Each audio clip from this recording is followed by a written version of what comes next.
how to see recently opened apps on Android. So if you have an Android phone and you want to see all the recently opened apps on your Android phone, there is a quick workaround that you need to take, and there is no need to install a third-party application to see all your recently opened apps on your Android phone. So if at the end of this you found this helpful and informative, please don't forget to like and then subscribe. There are two ways if you use buttons and gestures. On gestures, to see recently opened apps on Android, just swipe up like this and you'll see all your recently opened apps.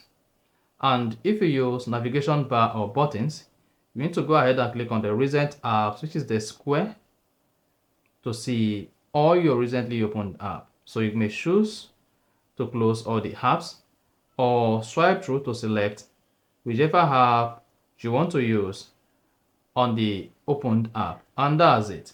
If you found this helpful and informative, please don't forget to like and then subscribe.